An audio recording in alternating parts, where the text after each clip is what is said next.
Bonjour, c'est Sylvie Perdreau. Nous nous retrouvons aujourd'hui pour la suite de la série Le marketing de réseau en toute honnêteté.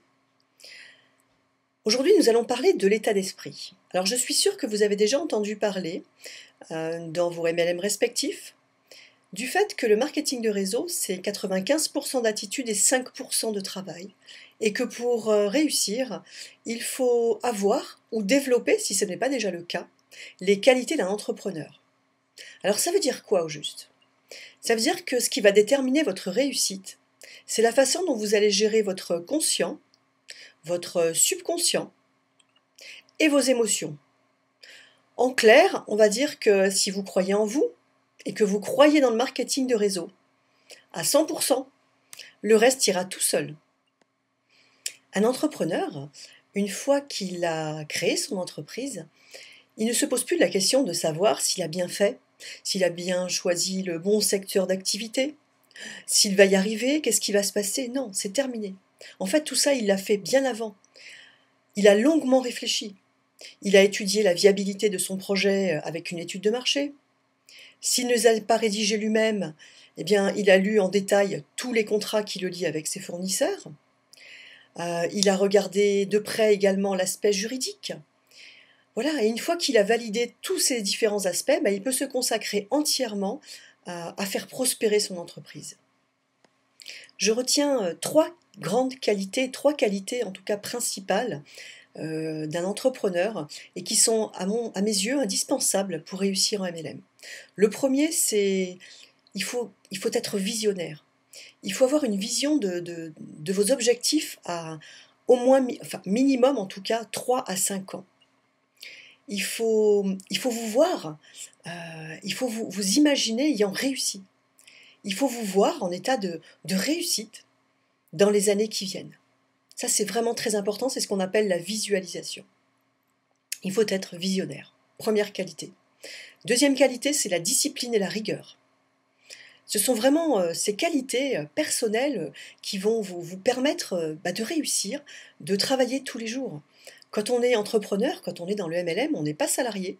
Personne ne vient nous dire le matin qu'il faut aller travailler, on a de compte à rendre à personne. Alors c'est très facile de ne pas le faire, de ne pas travailler. Et sans cette discipline et cette rigueur, vous n'irez nulle part. Et ça, c'est vraiment une qualité très très importante. Un entrepreneur ne se trouve aucune excuse. Et c'est son acharnement quotidien à travailler qui va faire la différence. C'est votre acharnement quotidien au travail qui va vous mener là où vous voulez aller.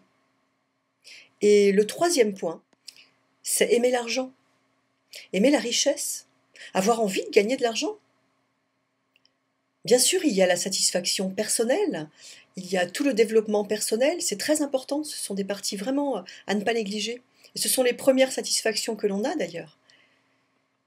Mais ce qui motive un entrepreneur, c'est pas seulement ça, il ne travaille pas pour la gloire, il travaille pour gagner de l'argent. Et en MLM, c'est pareil. Il faut vraiment avoir envie de gagner de l'argent, il faut aimer l'argent, il ne faut pas avoir de tabou avec l'argent, sinon ça n'est pas la peine. Il faut avoir envie de richesse pour réussir en MLM. C'est la troisième qualité que je retiens, avec celle qui se recoupe avec celle d'un entrepreneur.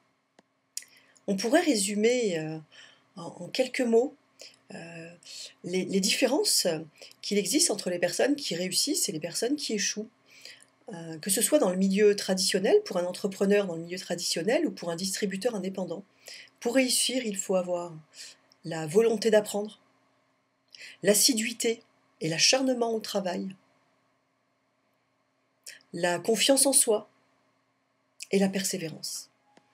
Alors assurez-vous d'avoir fait le bon choix en étant travailleur indépendant en marketing de réseau et tout ce que cela implique.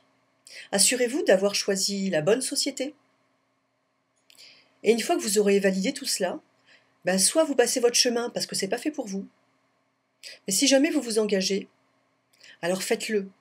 Mais surtout, interdisez-vous formellement d'arrêter tant que vous n'aurez pas réussi.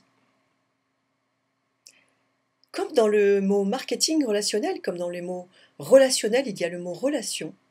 Dans la prochaine vidéo, je vous expliquerai pourquoi et comment il est absolument indispensable d'étudier la relation humaine si vous voulez réussir et sans faire de hautes études psychologiques. ni même d'études psychologiques, ni haute, ni aucune d'ailleurs. Je vous dis à très bientôt. En attendant, prenez soin de vous. Au revoir.